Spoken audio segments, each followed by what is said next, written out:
¿Estamos al aire, Denise? Así es.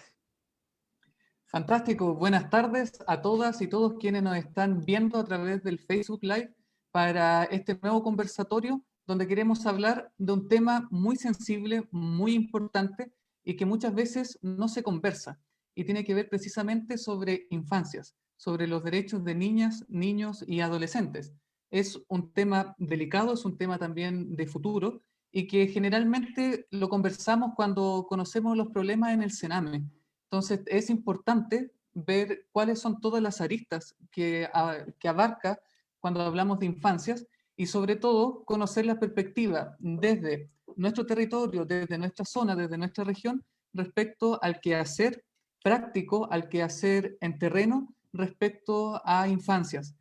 Hoy día vamos a tener un panel de lujo y este panel de lujo estaba y fue promocionado con dos invitadas y un invitado. El invitado era José Andrés Murillo, pero lamentablemente por razones de fuerza mayor, hace unos instantes se tuvo que excusar porque no va a alcanzar a llegar ni conectarse, digamos, para poder participar de este conversatorio. Así que en ese sentido transmito las excusas y las disculpas de José Murillo porque estaba muy entusiasmado. De hecho, él había confirmado participación en más de una ocasión, pero bueno, así es la vida. Así que estamos aquí perseverando porque el tema es muy importante y tenemos un panel de lujo. Ya voy a presentar a nuestras invitadas, pero antes de hacerlo, quisiera igual recordar por qué estamos aquí. Estamos aquí no por un acto de campaña propiamente tal. De hecho, yo a Lorena ni a Olga le he preguntado su partido político, su tendencia política, sino que, y tampoco están aquí representando a una institución. Las mujeres que hoy día nos acompañan son representativas del quehacer de infancias en nuestra zona. Y es precisamente como en un contexto donde tenemos que discutir una nueva constitución, es que tenemos que ser capaces de tender puentes entre distintas realidades, entre distintas perspectivas, porque como lo fuimos conociendo en salud, como lo fuimos viendo también en artes el pasado lunes, sobre un mismo tema pueden haber múltiples miradas, múltiples enfoques, múltiples realidades, y esas realidades se tienen que tocar. Y es precisamente aquello lo que queremos desde esta plataforma impulsar para que haya contenido, para que quienes lleguen a la convención, quienes lleguemos a la convención, dispongamos de conocimiento de nuestra zona para hacer un trabajo efectivo a la hora de redactar una nueva constitución. Porque no basta simplemente con escucharnos, sino que es necesario comprendernos. Porque muchas veces uno puede escuchar a la otra persona, pero me resbala. Aquí es importante entonces hacer crisis con la verdad y la realidad del otro.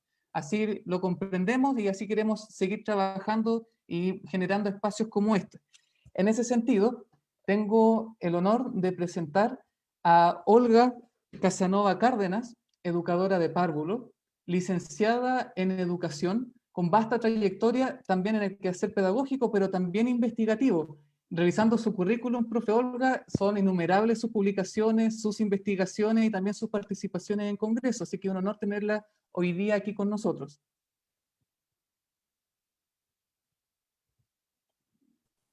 Muchas gracias, Juan Carlos. No, yo feliz de participar, como bien te dije desde un inicio, encantada porque tocar el tema de infancia y de los derechos, ¿no es cierto?, de los niños, las niñas y los jóvenes, los adolescentes, es un tema que se habla, pero se hace poco. Ya conversaremos al respecto. Así que encantada de estar aquí con ustedes. Muy amable. Y hoy día también en este panel nos acompaña Lorena Mena Munzenmayer, quien es de profesión psicopedagoga con mención en discapacidad e inclusión. También ha trabajado, ejercido docencia en ámbitos de la ruralidad, sobre todo acá en Osorno, y también en la comuna de Río Bueno. Actualmente se desempeña como coordinadora pedagógica en un colegio técnico profesional. Lorena, bienvenida. Un gusto, Juan Carlos, Olga, la verdad que un orgullo ser parte de este conversatorio. El esfuerzo de comunicarnos, de dialogar, es súper importante en un proceso como el que estamos viviendo, que es de generar esta vinculación entre distintos entornos, ¿cierto?, lo que van a ser el aporte para la construcción de esta nueva constitución. Y como lo mencionó Olga, lo más sagrado que tenemos como país es nuestra infancia. Así que se abra este espacio de comunicación, se agradece, se valora que además consideren a todo tipo de personas que podamos aportar con nuestro granito de arena para esta conversación. Así que muchas gracias y a disfrutarla también. El sentido de una constitución es dar sentido al poder. Como incluso cuando uno confía, le entrega poder a otra persona, que es la persona que te puede traicionar con aquello que uno confía a la otra persona. Lo cierto es que todos los países parten de una premisa, y es que el poder es inevitable. Entonces, en vez de negar espacios de poder, lo que se hace es darle sentido al poder. Lo que hace una constitución es dar sentido al poder. Pero ese sentido, dar ese sentido que como país le damos, no es impermeable a la realidad internacional. De hecho, un límite a la soberanía del país, es decir, a la capacidad que tiene un país para darse normas, o son los tratados internacionales. Y precisamente en 1990 ocurre un hito, y es la ratificación de la Convención de los Derechos del Niño. El nombre correcto es Derechos del Niño, pero no se habla solamente de niños, era la época, sino que comprendemos que los derechos que ahí se contienen son para niños, para niñas y también para adolescentes. ¿Por qué pongo esto sobre la mesa?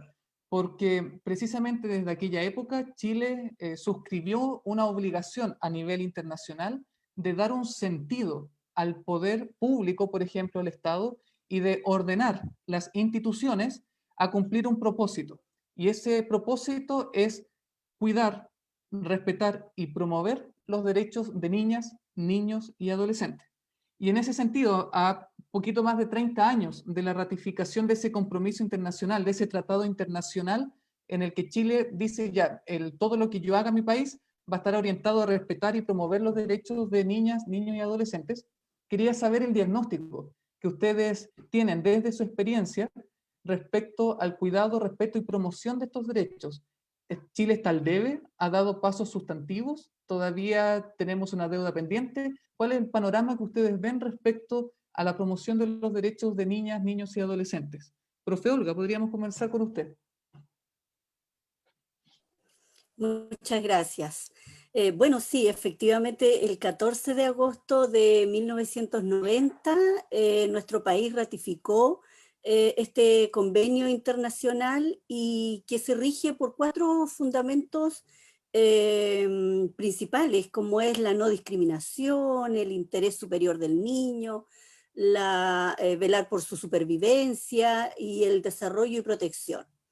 La Convención de los Derechos del Niño establece que los países que han ratificado deben asegurar, ¿no es cierto?, que todos los niños y niñas, en primer lugar, se beneficien de una serie de medidas especiales de protección y asistencia, que tengan acceso a educación y salud, que puedan desarrollar plenamente su personalidad, habilidades y talentos, que crezcan en un ambiente de felicidad, amor, comprensión, y que reciban información, ¿no es cierto?, sobre la manera en que pueden alcanzar sus derechos y participar en el proceso de una forma accesible y activa. Frente a eso, yo te digo muy responsablemente que todavía estamos al debe. Y yo, por ejemplo, que vivo acá en la provincia de Chiloé, constato, ¿no es cierto?, a diario cómo existen aún sectores en donde, por ejemplo, niños desde la primera infancia no tienen acceso a educación, no tienen educación parvularia. Entonces, claramente se está vulnerando un derecho fundamental de ellos. Autoridades también de gobierno, algunos han hecho una autoevaluación y también consideran que están al debe. Pero los discursos, ¿no es cierto?, no son suficientes. Ya tenemos que tener acción, tenemos que destinar recursos, esfuerzos, para que se vayan subsanando estos temas. Claro, lamentablemente para los niños y las niñas, ellos no tienen una voz que puedan alzar y decir, oye, aquí estoy y esto está pasando conmigo, no me estás respetando, no me estás cumpliendo en lo que te comprometiste, país, ¿ya? Ante los demás gobernantes y que, claro, como digo, en la firma, en el discurso se ve muy bonito. Y es uno incluso de de las convenciones que cuenta con más adeptos, ¿no es cierto? Muchos países han firmado, pero ¿cuánto de eso se cumple? En el caso de los niños y las niñas hay que revisar. En nuestro país estamos al debe. Y es responsabilidad, por cierto, de nosotros los adultos velar porque eso se cumpla. Y esa es la desventaja con la que cuentan, con la que juegan, ¿no es cierto?, los niños y las niñas, porque dependen de nosotros necesariamente para que sus derechos se cumplan. Y si nosotros no nos damos el tiempo, los esfuerzos, la dedicación, y velamos por tal vez los derechos de los adultos, nuestros propios intereses, difícilmente ellos van a poder ver satisfechos sus derechos. Así es que estamos al debe. Lorena. Sí, comparto la mirada de Olga. Y en realidad si uno se pone a pensar desde que Chile ratifica, ¿cierto? Pero también si nos vamos un poco más atrás con lo que ha sido la infancia en nuestro país, invisibilizada ya en la época de la Polonia, ¿cierto? Y a cómo hoy día nosotros estamos tratando también de transitar, porque también en algún momento los derechos del niño fueron un objeto. El niño era un objeto que estaba sujeto a derechos. Hoy día estamos tratando de transitar, de asimilar esta nueva construcción social que es la infancia y de ver a la infancia, a los niños, niñas como ciudadanos. Y efectivamente, como plantea Olga, que esté todavía en manos de nosotros los adultos es lo que complejiza el que de verdad el abordaje al respeto, a que la infancia pueda acceder a esta posibilidad que también que me gusta cuando Olga menciona este querer mirar también, el construir la felicidad de nuestra infancia, porque de pronto tenemos una mirada también desde los dispositivos educacionales o de salud, etcétera, como que le tenemos que entregar servicios a nuestra infancia, en una lógica súper del cliente. Y yo creo que eso es lo que hay que empezar a transformar, que nuestra infancia, nuestros jóvenes no son clientes, son ciudadanos, y en ese sentido efectivamente nos falta mucho, porque hay un paradigma por romper. Personalmente hablo de lo que veo desde el sistema educativo, donde uno ve que esta construcción, este abordar los derechos de la infancia, lo hacemos también siempre dentro de una mirada remedial. Siento que falta mucho en poder construir realidades preventivas para asegurar a la infancia una participación, un ejercicio de sus derechos consciente, donde articulemos el trabajo también con la familia, porque es importante, como mencionaba Olga, que si está en responsabilidad de nosotros adultos, al hablar de infancia hablamos de familia, hablamos de entornos. Entonces también coincido con ella que efectivamente estamos al debe, tenemos una cantidad de desafíos, porque además es una realidad multidimensional. La infancia está rodeada de entornos y de sistemas de apoyo que hoy día debemos trabajar de manera unida, coordinada, porque a veces no es solo desde el sistema educativo, siempre se responsabiliza como algunos actores de. Y aquí es un trabajo país, es una mirada integral. Y según ustedes, ¿por qué entonces es importante que la comunidad, que el Estado, porque no es solamente el Estado, evidentemente el Estado es el principal obligado, digamos, a dar cumplimiento a los tratados internacionales, sobre todo en materia de infancia, pero para criar un niño, para criar una niña, esto lo dice un proverbio africano, se necesita de todo un pueblo, no basta simplemente con la autoridad del Estado, se necesita de una comunidad, de un barrio, como igual tú decías, Lorena. ¿Por qué entonces es importante que como sociedad optemos por cuidar de niñas, niños y adolescentes? ¿Qué es lo que nos perdemos cada vez que no optamos como país por promover sus derechos? ¿Por qué pongo esto sobre la mesa? Porque generalmente, y es lo que uno escucha en la prensa, es como el problema de hoy día es que el país le entrega demasiados derechos a los niños. Es que los niños ya son suficientemente conscientes de lo que hacen como para que sean responsables. Entonces, ¿por qué pensando a esa gente que uno lo escucha diariamente, que se le da tribuna en los medios de comunicación, por qué dirigiéndonos a ellos es importante que como país asumamos un enfoque que promueva, que resguarde, que cuide los derechos de los niños, niñas y adolescentes? ¿Por qué?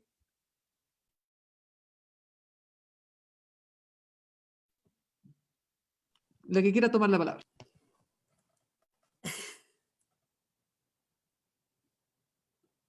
Bueno, comienzo yo. A ver, bueno, para quienes trabajamos en educación, Lorena, por cierto, lo sabe muy bien, el niño y la niña requiere de un entorno, ¿no es cierto?, para poder desarrollarse.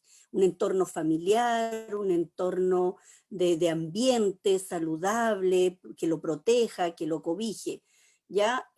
Claramente un niño que se deja en un rincón, aislado, al que no se le habla, no se le estimula, no se le conversa, no va a poder desarrollar sus capacidades intelectuales, afectivas, motoras, etc.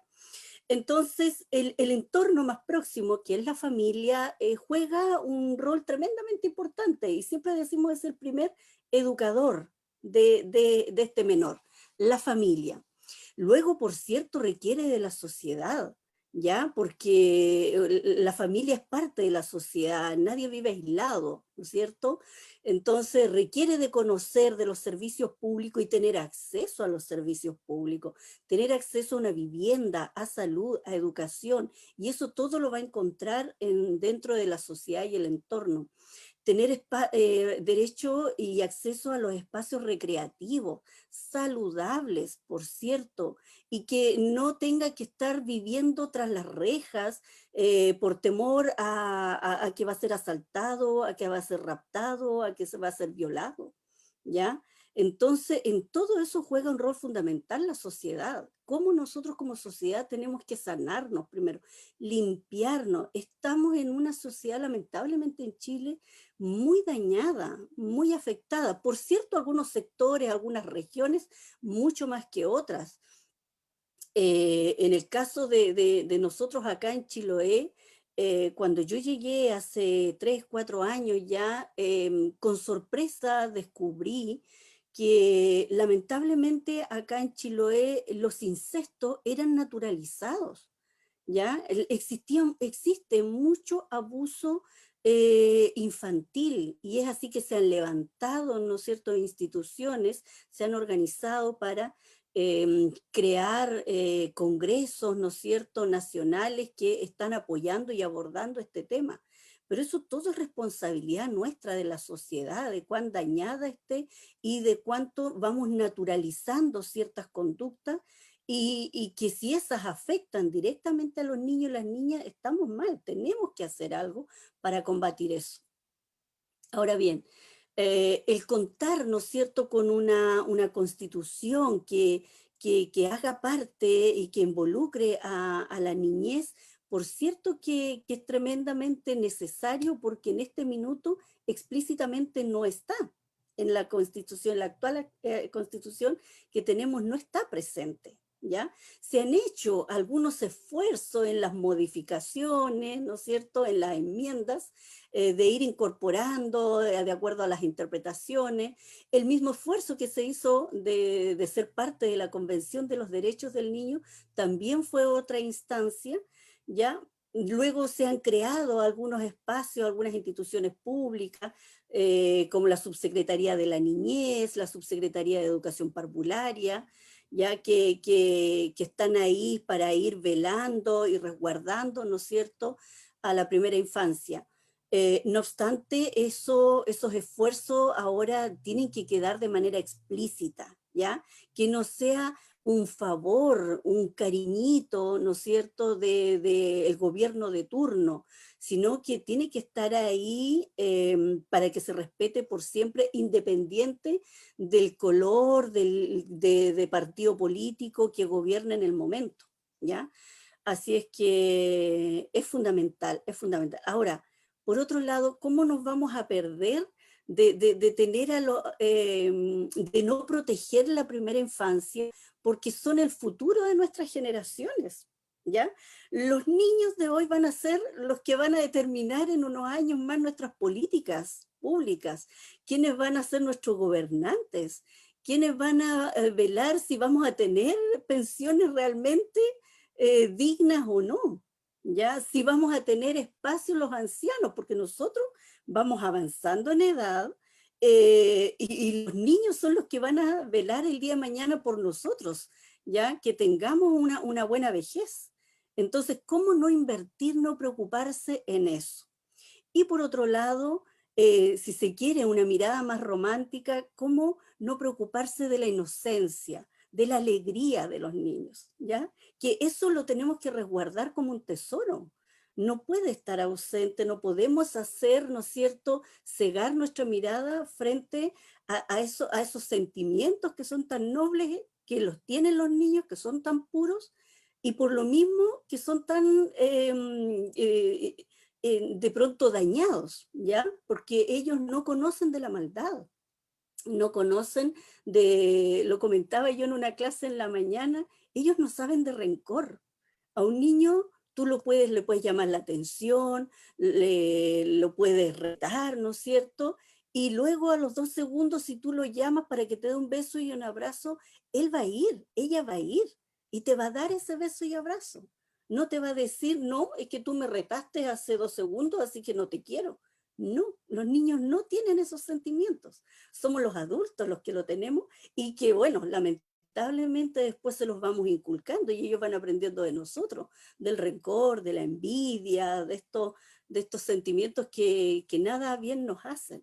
Entonces, por eso un entorno sano, una sociedad sana, saludable, es tan importante para tener también a futuro seguir construyendo sociedades saludables.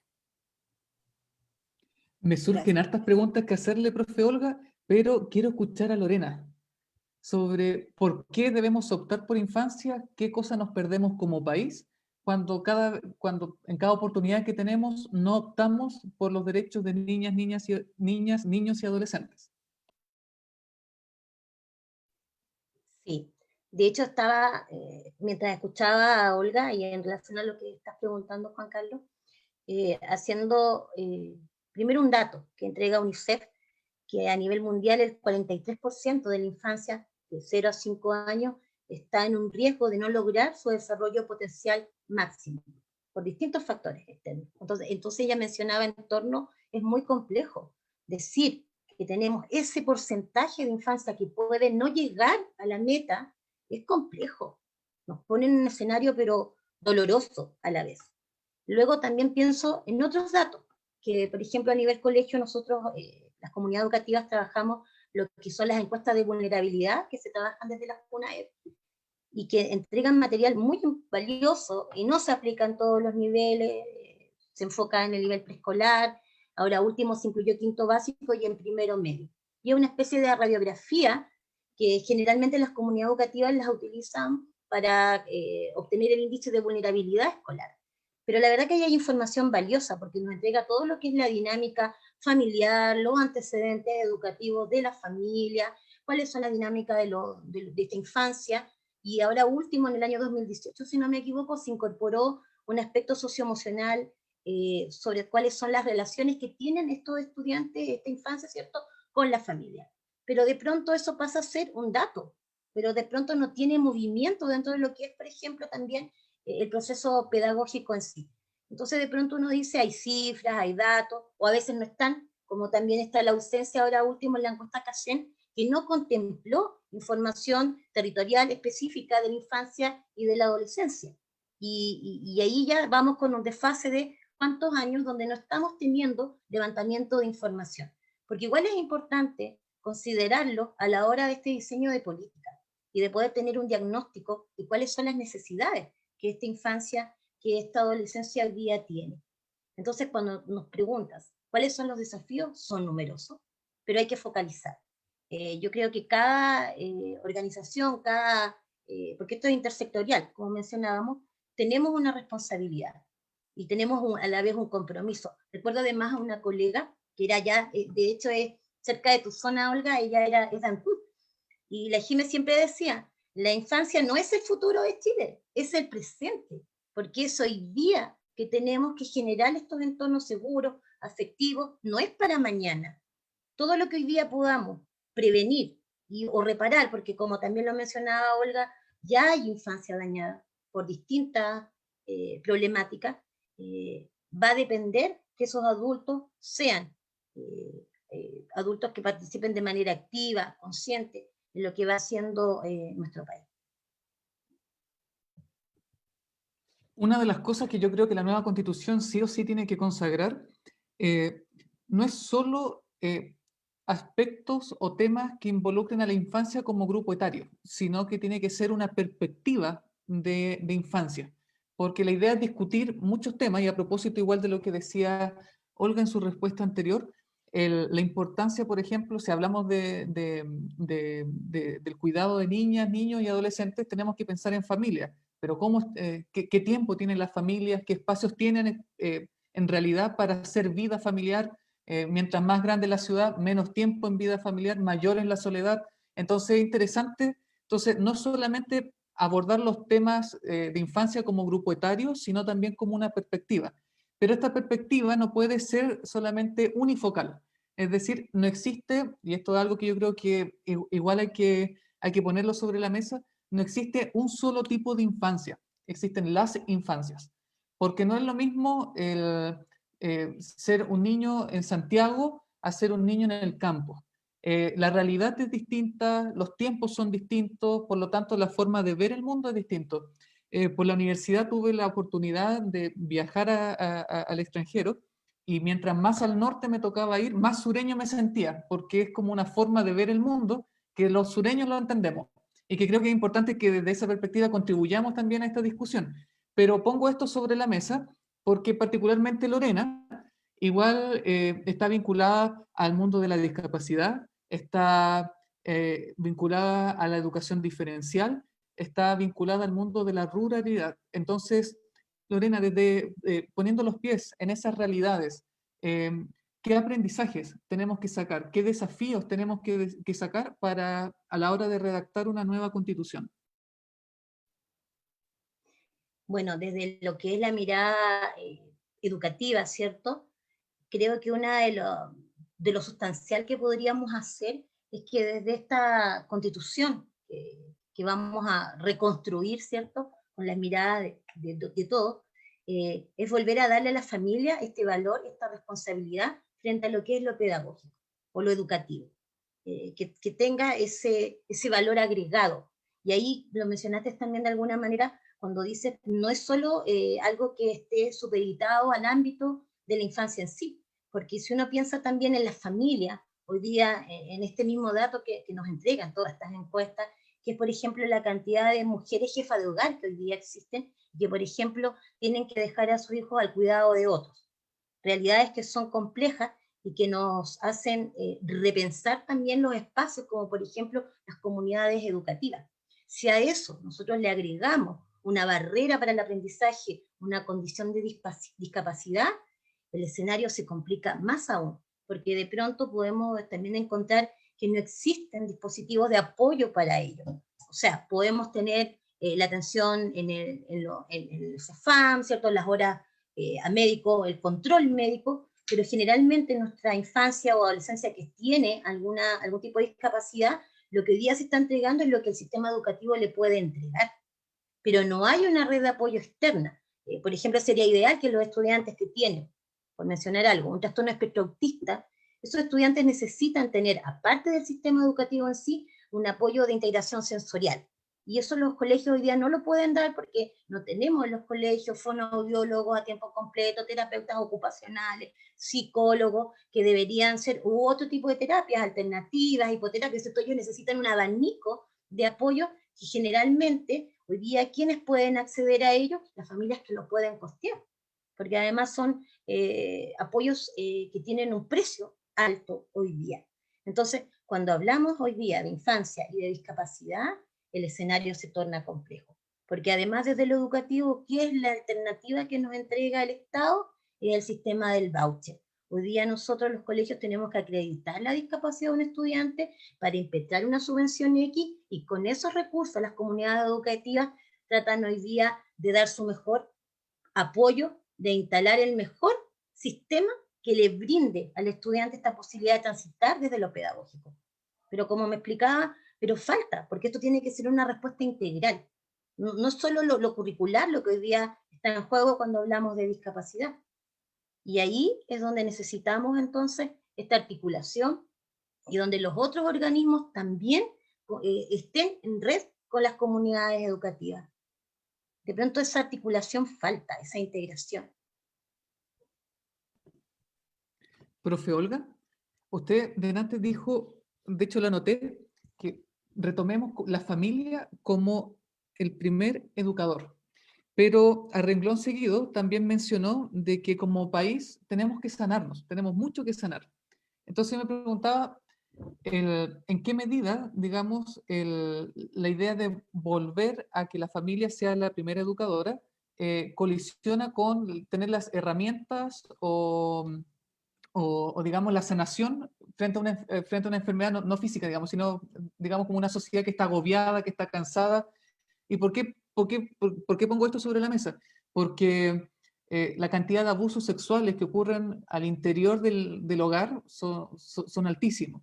Y precisamente hace poco tiempo atrás, cuando estábamos hablando de la educación sexual para niñas, niños y adolescentes, incluso desde edad temprana, hubo dos derechos en tensión. Por una parte, efectivamente, la autonomía progresiva que tienen las niñas, niños y adolescentes. O sea, evidentemente, cognitivamente hablando, no es lo mismo un niño de 3 años a un niño de 11 años. Hay una evolución, autonomía progresiva. Entonces podemos abordar con ellos, digamos, distintos temas desde la perspectiva que ofrece ese rango etario.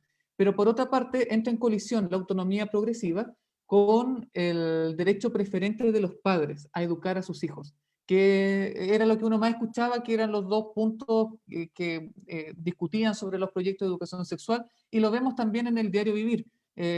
Mi hijo es mi propiedad, por lo tanto yo lo educo como yo quiera o lo trato como yo quiera.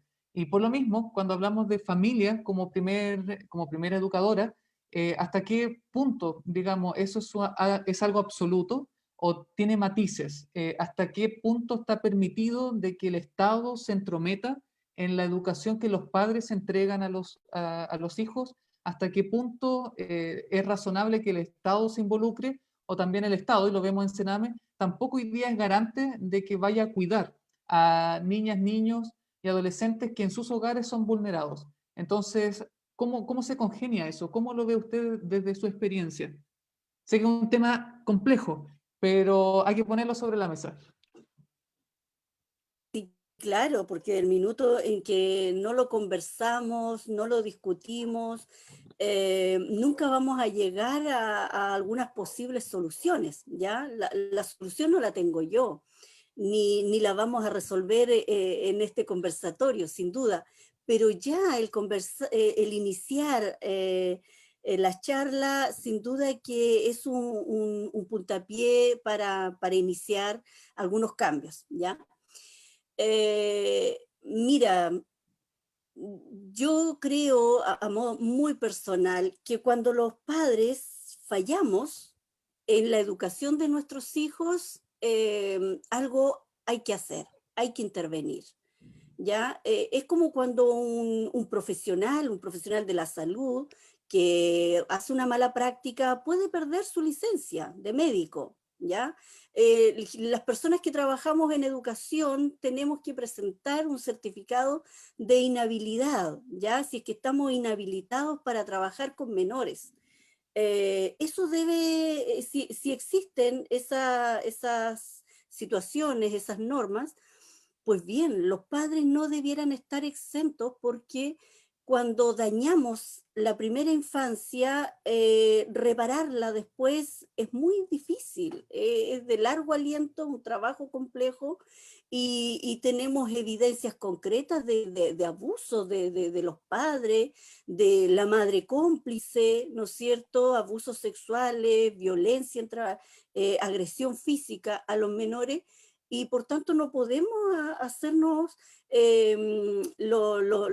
digamos, de pasar desapercibidos frente a esa situación, porque es el padre, es la madre, tiene el derecho de golpear a su hijo porque es el padre, tiene el derecho de abusar de su hija, de su hijo, por el solo hecho de ser el padre, el progenitor.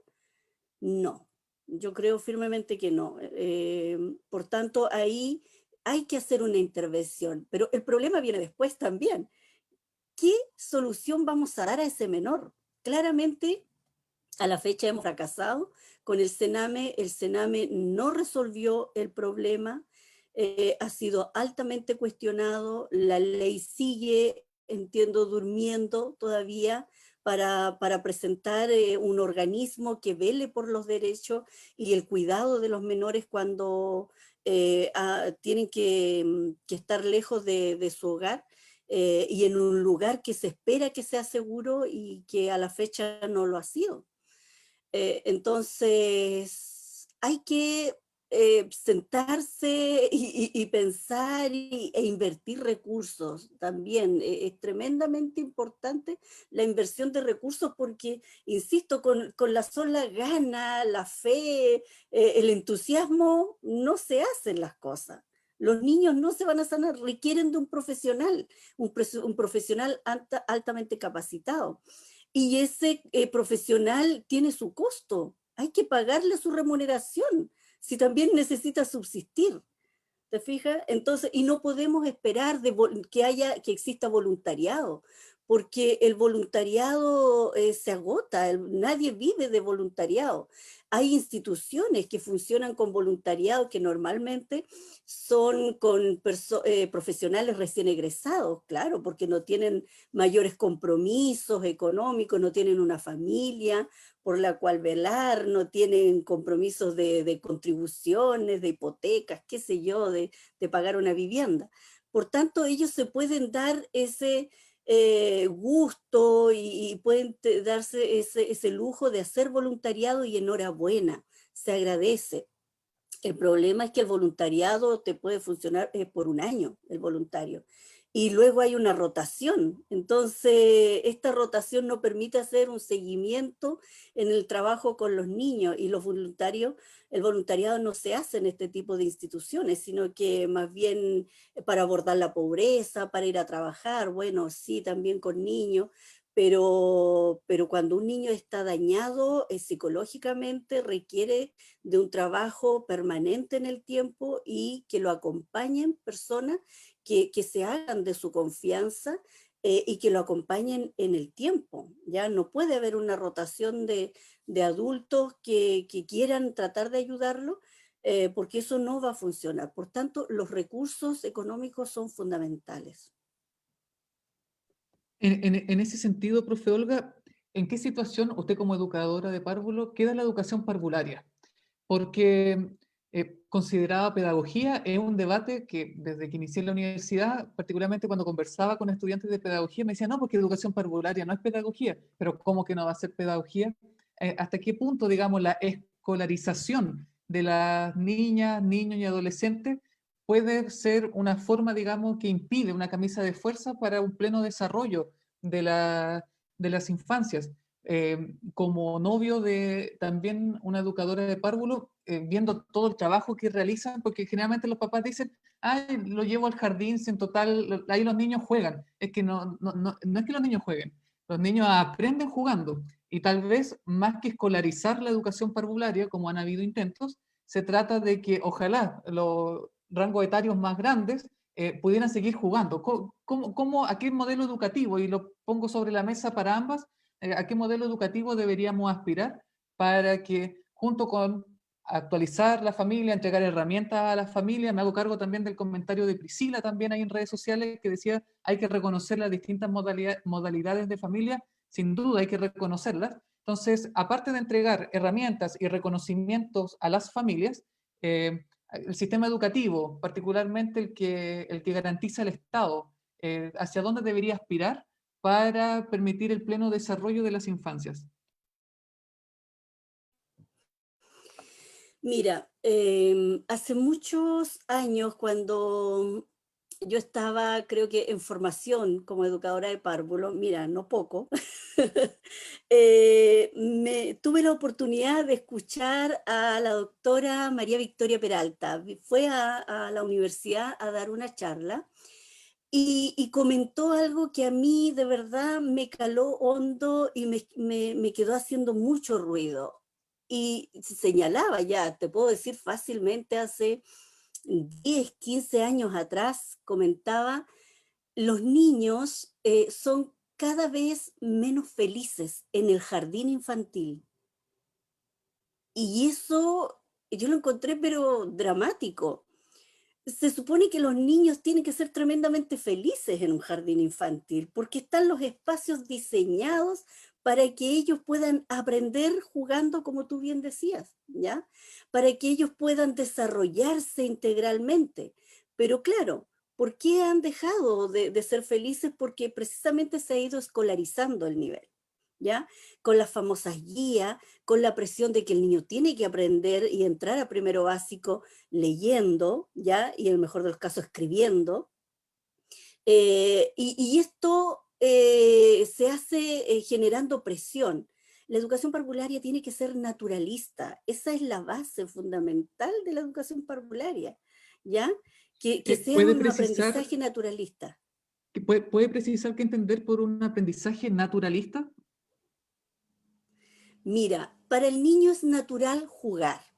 ¿Ya? Él siempre un objeto, lo que tenga, lo va a utilizar lúdicamente, ¿ya? Para entretenerse, desde una bolsa, desde una caja de cartón, hasta el juguete más sofisticado que de pronto los padres erradamente creemos que va a aprender mucho más. No, los niños aprenden explorando con pequeñas cosas, con las hojas, las ramitas, el jardín, los insectos, qué sé yo. Y bueno, como el niño juega naturalmente, los aprendizajes que él tiene que ir adquiriendo tienen que ser de la misma forma. Te pongo un ejemplo cuando comentaba en la mañana, vuelvo con mis estudiantes, disculpa que las utilice, pero es natural. Explicaba la metodología de proyecto, ¿ya? Cómo trabajar la metodología de proyecto dentro de la educación parvularia. Y es una interesante didáctica para trabajar, ¿no es cierto?, y desarrollar la capacidad investigativa en los niños. Porque a raíz de un tema X, ellos tienen que explorar, investigar en conjunto con el adulto. La tía, la educadora, no le va entregando los aprendizajes, sino que a la par van descubriendo. Entonces, por ejemplo, les ponía yo que si tienen vamos a investigar sobre el supermercado. ¿Para qué es interesante un supermercado? ¿Por qué es importante un supermercado? ¿Ya? Ojo, que las preguntas también tienen que ser abiertas. No es preguntar, ¿el supermercado es importante? Sí, ¿ya? Y murió la conversación. No, ¿por qué es importante? Y conocer por qué es importante para Pedrito, por qué es importante para Juanito, e ir conociendo las distintas realidades y cómo ellos han asimilado su mundo, ¿ya? El supermercado, luego ir a visitar el supermercado, ¿ya? Pero ahora con un fin más de investigación, y se van a dar cuenta que en él está todo clasificado. No encontramos en las carnes las conservas, no, está todo ordenado y ese conocimiento lo van aprendiendo en la exploración, ¿ya? Además de conocer, por ejemplo, el valor del dinero, que tú necesitas dinero para poder adquirir uno de los productos que está dentro del supermercado, los roles que cumple cada personaje que está ahí dentro, las funciones de la cajera, del señor de la carnicería o de la señorita, ¿no es cierto?, de la perfumería, etcétera, etcétera. Y luego simulamos dentro del aula un supermercado. Y cada uno de estos niños va simulando un papel, va asumiendo un rol de manera voluntaria, nada impositivo. Y te fijas cómo ellos van a ir aprendiendo jugando a cómo funciona el supermercado. Uno va a ser cliente, la otra cajera, etc. Eso se va dando de manera natural y van aprendiendo el supermercado sin que yo o la educadora le haga una exposición, ¿ya? Mire, un PowerPoint, el supermercado es esto, esto, esto, y encontramos ta y ta y ta. ¿Te fijas? Ellos lo aprenden así. Cómo aprenden a comer, ¿no es cierto? Aprenden a mirar la naturaleza, aprenden del supermercado y así de infinidad de temas de los dinosaurios, del universo, etcétera, etcétera. ¿Ya? Lorena, Sí, sabes que estaba escuchando, pero atentamente a Olga, porque sí, la realidad que planteaban del nivel de educación preescolar, eh, cuestionarlo como si eso no es una pedagogía, encuentro que es mucha tele, como decimos por ahí. Nosotros, y tengo en ese sentido el orgullo de reconocer algo que nosotros como comunidad educativa nos hemos dado cuenta, y estando desde mi rol también como psicopedagoga. Si hubo un grupo cuando comenzamos a trabajar desde el diseño universal para el aprendizaje, un grupo pedagógico que fue el primero a emprender porque ya lo trabajaban, era el nivel de la educación inicial, porque ellas atienden desde siempre a la diversidad. Con ellas trabajar el diseño universal para el aprendizaje era algo que les salía, pero desde los poros de la piel. Nosotros, mencionaste tú, es un liceo técnico profesional, y hoy día estamos haciendo lo que mencionaba Olga. Queremos transitar, y mencionabas tú cuál podría ser desde lo educativo el modelo, centrarnos en las habilidades de los aprendizajes, de las distintas asignaturas, no en el contenido.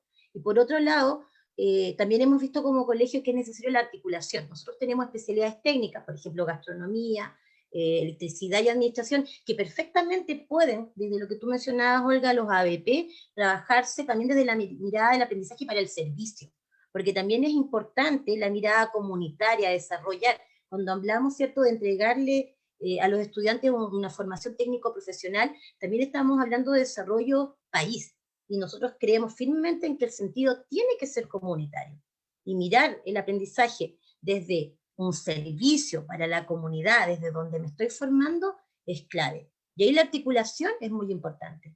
Y ahí nosotros contamos, las mejores aliadas en una comunidad educativa siempre va a ser el nivel inicial, porque tienen esta formación, esta mirada amplia.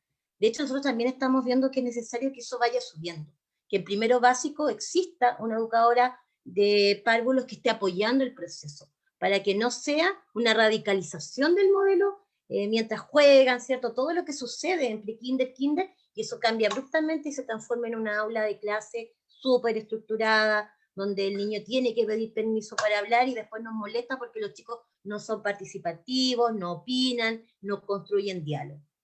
Entonces, creo que exactamente como decía Olga, es súper buena la mirada que tiene ese nivel de formación. Y nosotros como, bueno, como colegios, como comunidades educativas, el desafío para asegurarle a la infancia el mejor tránsito, porque finalmente en los 14 años que están, a veces hay estudiantes que pasan en una misma comunidad educativa toda su infancia y su adolescencia. Algunos ya salen con el nivel, a nosotros nos pasa mucho en el colegio que tenemos estudiantes que ingresan con nosotros en kinder y luego egresan con su nivel técnico medio. Entonces el desafío es importante y es valioso. Yo creo que cuando hay convicción, cuando está esa certeza de que nuestra infancia es lo más sagrado, en realidad igual las cosas se van dando súper bien.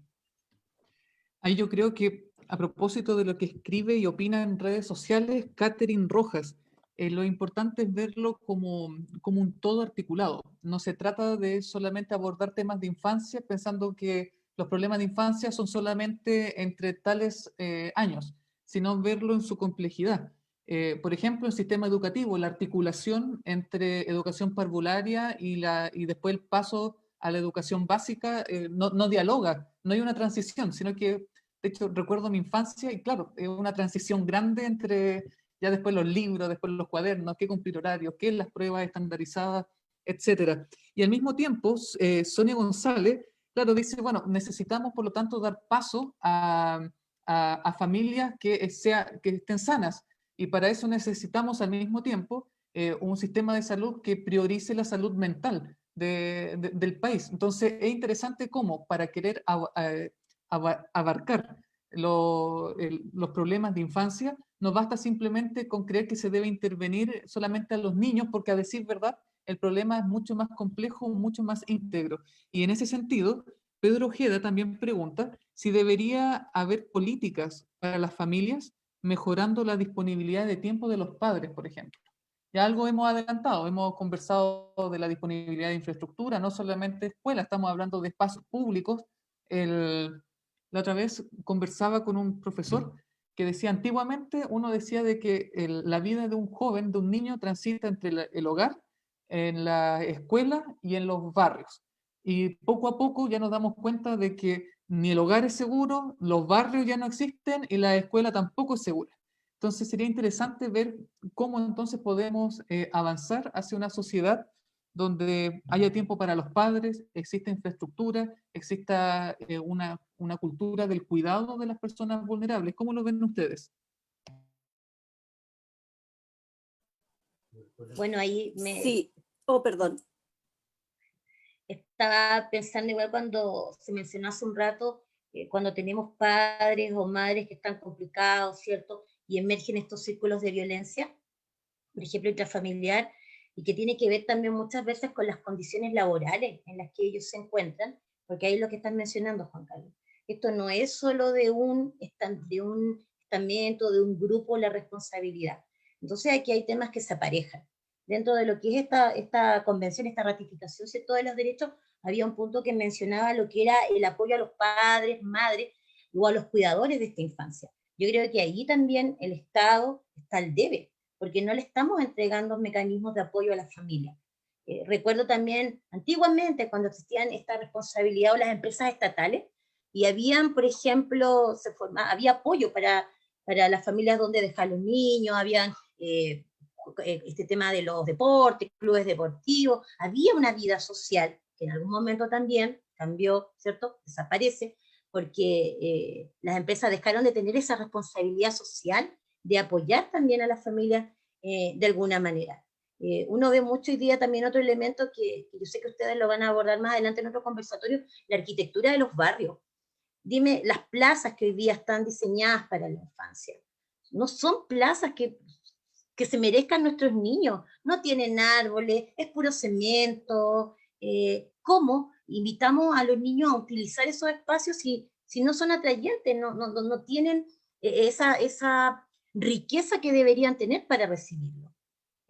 Desaparece esta mirada también de barrio, desaparece, uno ya es súper raro y uno cuando ve niños jugando es como que uno dice, oh, mira, están jugando como era antes, el niño está encerrado, está con el dispositivo al frente, es la niñera económica porque hoy día también no pueden, muchos niños tienen que quedarse solos en las casas, y cuál es la tranquilidad que tienen los papás o las mamás a veces, es que el niño está conectado a un sistema, a un tablet, a un computador, está jugando, porque no tienen con quién dejar a los hijos.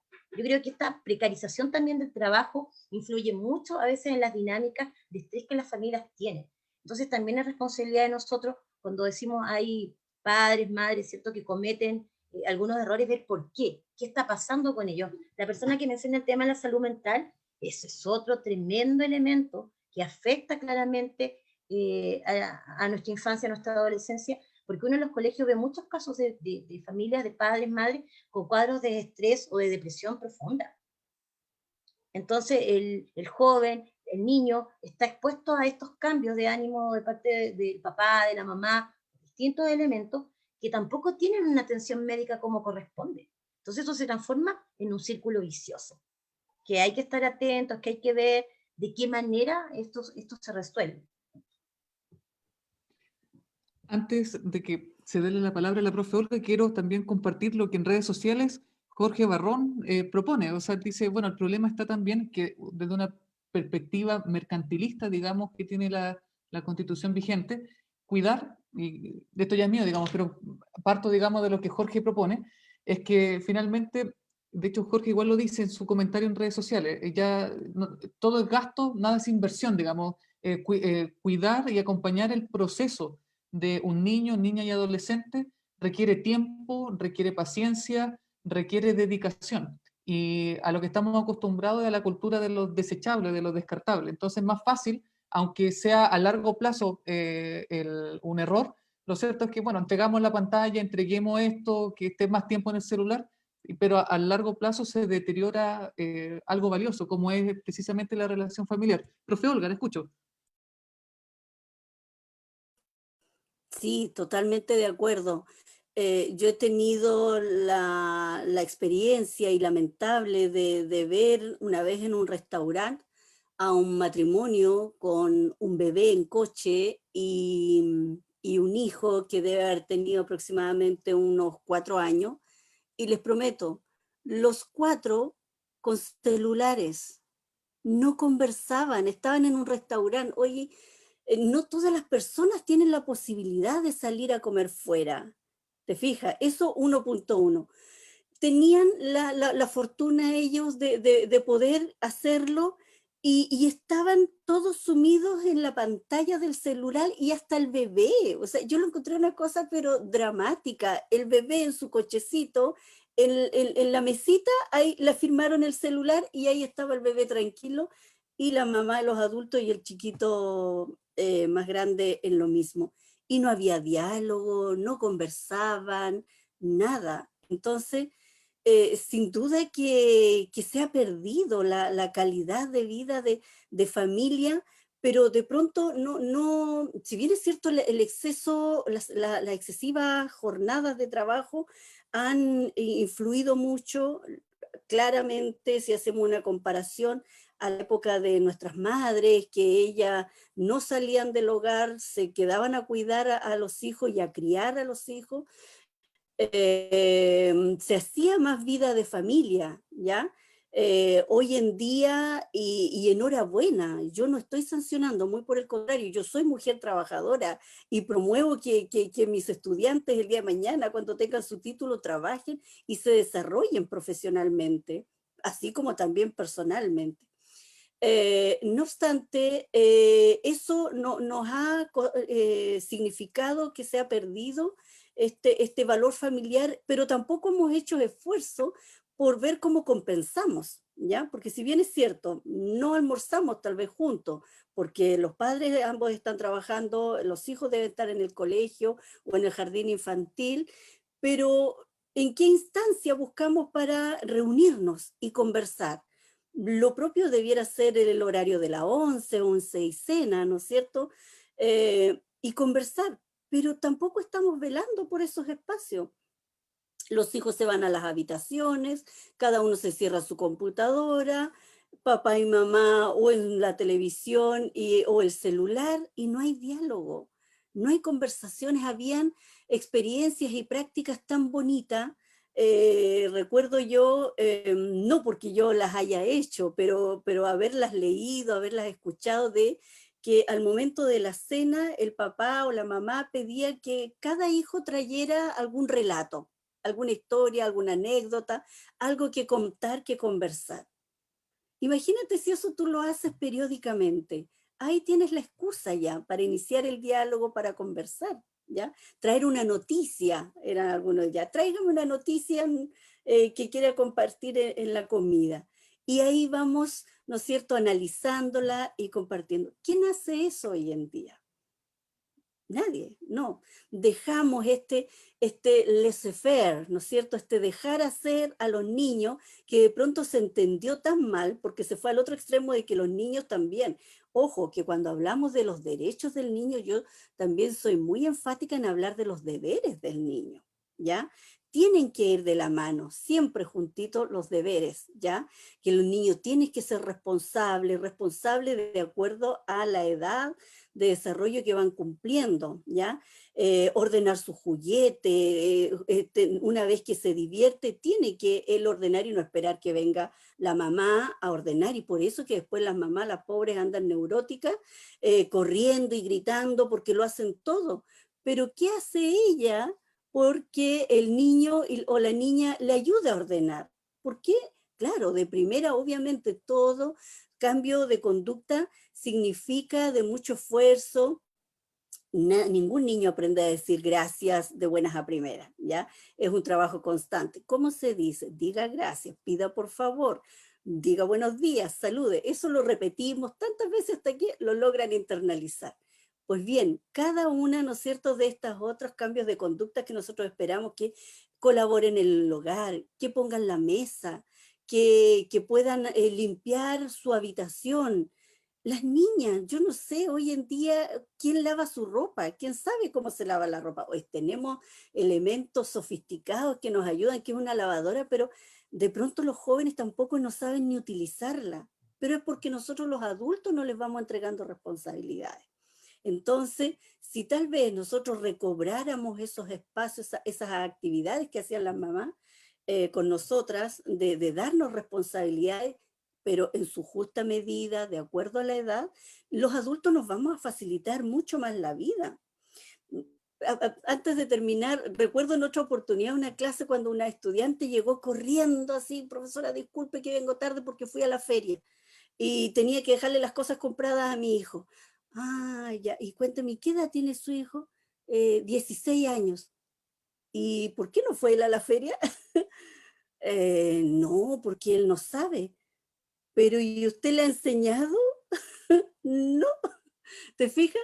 Si ella supiera enseñarle desde chiquito, que lo acompañe a la feria, que vea cómo es el movimiento, la compra, ella no andaría sufriendo ni corriendo después para cumplir con los horarios de clase y cosas por el estilo. Entonces, en ese sentido, nosotros también tenemos mucha responsabilidad en que si estamos colapsados es porque tampoco hemos delegado responsabilidades y compromisos en cada uno de los miembros de la familia. Eso ayudaría un poco. Aunque no lo crean, ya hemos cumplido los 60 minutos de conversación. El tiempo pasó volando. Fue una conversación bastante amena, bastante profunda, pero hay dos personas que preguntan más o menos lo mismo y con esto quiero ya darle las palabras de cierre. Y tanto Francisca Solís como Karen Andrea preguntan, bueno, ¿cómo entonces desde una nueva constitución creen ustedes podemos contribuir? ¿Qué cosa poner en la constitución que contribuya a materializar todo lo que hemos estado conversando? Y en concreto, incluso, y también lo pongo sobre la mesa, qué realidad, qué sueños, qué anhelos, qué dolores, qué desafíos ustedes pedirían a los constituyentes, particularmente el que tienen al frente, para que podamos, a la hora de llegar a la convención, trabajar a la hora de redactar la nueva constitución. Lorena.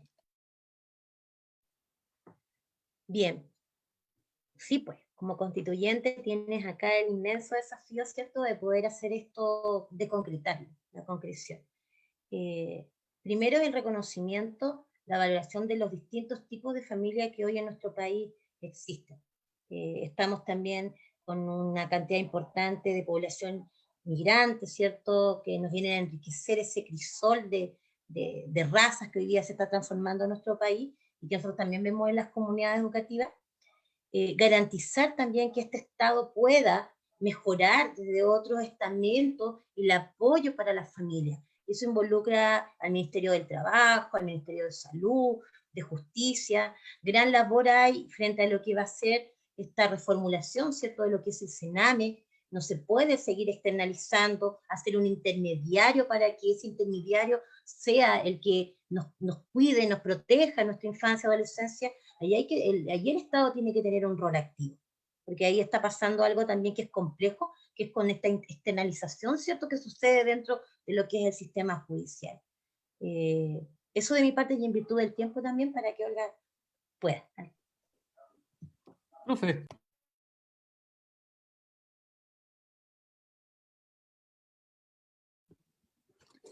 Esta profe, creo que se pegó el video. Perdimos a la profe Olga. Es interesante, la otra vez tuvimos igual un conversatorio donde nos acompañó una científica que igual venía de la isla de Chiloé y en un momento quedaron sin electricidad y ella se conectó, me acuerdo, su hija le alumbraba con la linterna de su celular. Tenemos un ¿Esos son los desafío. brujitos de Chiloé? Claro, o sea, yo creo que tenemos ahí un desafío grande cuando hablamos de descentralización económica. Tenemos mucho que trabajar porque uno dice, bueno, tenemos acceso a Internet. No, no toda la población tiene acceso a Internet, mucho menos de manera estable. En nuestra región de los lagos hay 240.000 personas sin acceso a agua potable y 328.000 sin acceso a alcantarillado. O sea, lo que para muchos es como normal, me conecto a Internet, en varias realidades de nuestro país no es así. Y es curioso, con personas de Chiloé, la conectividad siempre en algún momento cae. Creo que Olga en algún momento se va a reincorporar, porque es valioso también saber cómo desde la técnica de redacción constitucional podemos avanzar. Y sin duda, como tú igual decías, Lorena, tenemos que concretar los desafíos. Y ahí yo creo que como de salir escogido constituyente, hay varios aspectos que tenemos que avanzar. tú ponías sobre la mesa el tema de las familias, sin duda. O sea, no existe un tipo de familia como es la que actualmente se consagra, sino que existen distintas modalidades de familia. Con eso ya reconociendo de que yo no soy de la idea de borrar de que las familias son el núcleo fundamental de la sociedad, porque es en una familia donde uno como niño aprende cultura, recibe el idioma, recibe ternura, y eso, ese primer afecto, digamos, es valioso, y creo que ahí está el núcleo fundamental de la sociedad. Pero no existe esta familia heterosexual, digamos, que como la única forma de vivir en familia. Tenemos que ser capaces de que mientras haya una relación de afecto, de amor, de cuidado, de respeto mutuo, exista por lo tanto la misma protección. Eso yo creo que es fundamental. Pero también cuando, y como algo transversal en todo, yo creo que tiene que ver con el tema de, y esto ya un filósofo surcoreano, Byung-Chul Han, lo viene trabajando desde el año 2012, y es que hemos sido capaces de desarrollar una cultura del cansancio, una sociedad del cansancio que se explota a sí mismo y que creemos que somos felices. Si uno revisa las encuestas de felicidad que venían en los últimos años, Chile era el país más feliz de Latinoamérica. Y curiosamente ocurre el estallido social. ¿Cómo se explica que en el país más feliz de Latinoamérica ocurra una explosión, digamos, donde se pone sobre la mesa todo el descontento? Y es porque había una lógica de autoexplotación que, creyendo que haciendo horas extras todos los días nos estábamos realizando. Tal vez alcanzábamos el éxito, pero no alcanzábamos nuestra realización personal. Y es ahí entonces donde yo creo que ya desde un enfoque, desde una perspectiva, podemos discutir todos los temas, y a la postre llegamos entonces en beneficio de la infancia. Cuando tenemos un país que valora la vulnerabilidad, que no se explota a sí mismo, sino que tiene tiempo para cansarse, que no es mal visto cansarse, comprender que tenemos que confiar los unos y los otros, que tenemos que en algún momento sentirnos vulnerables, yo creo que ya con eso estaríamos haciendo un giro radical, digamos, a la hora de cómo establecemos un marco donde relacionarnos. Creo que con esa perspectiva podemos abarcar muchos temas, desde la salud mental, desde las familias, desde la arquitectura y planificación de nuestros barrios, de nuestros territorios. Entonces creo que ahí tenemos un desafío grande. Creo que la profe Olga no se va a alcanzar a sumar nuevamente a la conversación por WhatsApp. No creo que tampoco me ha contactado. Yo creo que algo pasó. Así que en ese sentido, ahí le informaremos qué pasó con la profe Olga, pero gracias por la conversación. Invitar a todos y todas quienes nos han escuchado en este nuevo conversatorio donde hemos hablado de infancias y nueva constitución, a extender la invitación. Próximo lunes, 22 de marzo, 20 horas, conversatorio sobre Fuerzas Armadas y nueva constitución. Un tema muy delicado, muy contingente, pero que ha estado ausente en la discusión en este tiempo electoral, y precisamente es uno de los temas que se va a discutir en la nueva constitución. Y para profundizar, hemos invitado a la periodista Alejandra Matus para que podamos entrar en un diálogo con ella y con el abogado José Manuel Baquedano, quien fue fiscal militar. Entonces va a ser interesante este diálogo, que va a ser un anticipo del diálogo respetuoso y con altura de miras que tiene que ser la Convención Constituyente. Y luego, el próximo jueves 25 de marzo, nos volvemos a encontrar a las 20 horas por este mismo canal de Facebook para conversar sobre acceso a la justicia, que es un tema también ausente, pero que es fundamental. La sensación de injusticia, la sensación de inseguridad, el enojo que se tiene como ciudadanía con el trabajo de los jueces, el que el proceso sea caro, es tema que también queremos conversar, y lo vamos a conversar nada más ni nada menos con el expresidente de la Corte Suprema, Milton Huica. Y es por eso que antes de concluir este conversatorio, les quiero contar que la profe Olga se está reincorporando. Entonces, profe, Perdón. no se preocupe, comprendemos bien. De hecho, en un conversatorio donde también conversábamos con alguien de Chiloé, sabe que nos volvió a pasar, pero esa vez porque se le cortó la luz y se quedó sin internet, ni mucho menos. Así que, adelante, profe. ¿Cómo podemos llevar adelante este trabajo constituyente? ¿Qué pediría a los constituyentes? ¿Qué me pediría si es que llego a la convención para que podamos trabajar en materia de infancias?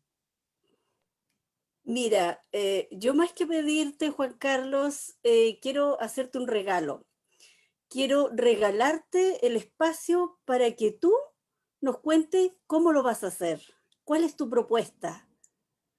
¿Por qué tenemos que votar por ti? Gracias, profe. De hecho, en el intertanto, también me aproveché, digamos, de referir a eso, porque precisamente yo creo que para trabajar en temas de infancia hay que hacer un giro radical. Y les conversaba adelante de lo que ya desde el año 2012 viene postulando el filósofo surcoreano Byung-Chul Han, quien teorizó y puso un nombre a la sociedad que hemos construido, que es una sociedad del cansancio, una sociedad donde nos autoexplotamos y nos creemos felices, porque alcanzamos el éxito, pero no alcanzamos la autorrealización. Y esto yo lo comprendí también a partir del caso del obispo Barros acá en Osorno, y comprender y conocer la herida de los abusos sexuales. El, el que nadie quiere, nadie, de hecho fue una conversación con un osornino que a mí me marcó mucho, que a él lo que le costó verbalizar el relato era de que la sensación de que la gente mire, y ahí va el abusado, ahí va la persona fracasada, el que no tuvo el carácter para decir no. Entonces es curioso porque esta forma de sociedad que hemos diseñado, nadie quiere ser vulnerable, sino que todos queremos ser los que les ponemos el pie encima a los demás. Y esto es lo que se llama sociedad del cansancio. Yo creo que dando vuelta a este escenario, dando una nueva perspectiva, donde la vulnerabilidad tenga buena fama, donde comprendamos de que no somos autosuficientes, sino que nos necesitamos. Por lo tanto, tenemos que confiar de que no es posible confiar dominando al otro. Para que no me traicione, voy a tratar de condicionarlo lo más que pueda para que haga lo que yo quiero. Eso no es confianza, sino que tenemos precisamente que correr un riesgo, que es confiar en la otra persona, comprender que también me puede traicionar y que en eso consiste la confianza propiamente tal. Esta idea de dominarlo todo no está pasando la cuenta. Entonces, cuando tenemos una sociedad así diseñada, diseñamos una sociedad que mercantiliza las relaciones, que no ve el proyecto a largo plazo. Entonces, es ahí, desde esa perspectiva, donde podemos trabajar no solo con infancia, pero sobre todo en infancia, porque con una perspectiva que valorice la vulnerabilidad, no solamente vamos a estar cuidando a las niñas, niños y adolescentes, sino que también al adulto vulnerable, al adulto que está cansado, al viejo que está enfermo, al anciano que está solo. Entonces, en la medida de que podamos revalorar lo que hoy día consideramos que es necesario descartar, yo creo que estaremos dando un giro radical en el enfoque y en el texto constitucional para que una nueva forma de relacionarnos, un nuevo pacto social pueda nacer. Yo creo que desde esa perspectiva podemos abordar infancias, la segregación urbana y hacer frente a una nueva forma de distribuir la ciudad. Yo creo que por ahí va y a eso creo y a eso también me comprometo. Así que por ahí, profe Olga, le comparto Muy bien. mi horizonte ético al que quiero caminar. Así que Muchas gracias. gracias. Gracias por la participación, gracias a nuestras panelistas por hacerse un espacio en la agenda y querer compartir con todas y todos quienes nos escuchan a través del Facebook Live e invitarlos, como les mencionaba, para el próximo lunes y el próximo jueves a las 20 horas, a la misma hora y en el mismo canal, a dialogar sobre temas que son importantes profundizar, que están ausentes en el debate. Antes fue salud, antes fue artes y cultura, hoy día fue infancias y el próximo lunes Fuerzas Armadas, orden y seguridad y nueva constitución y el 25 acceso a la justicia. Bien, buenas noches, gracias por estar, gracias por el tiempo y sigamos trabajando. Muchas gracias, buenas noches. Cariños a todos y a cuidarse. Buenas noches, muchas gracias. Feliz, gracias.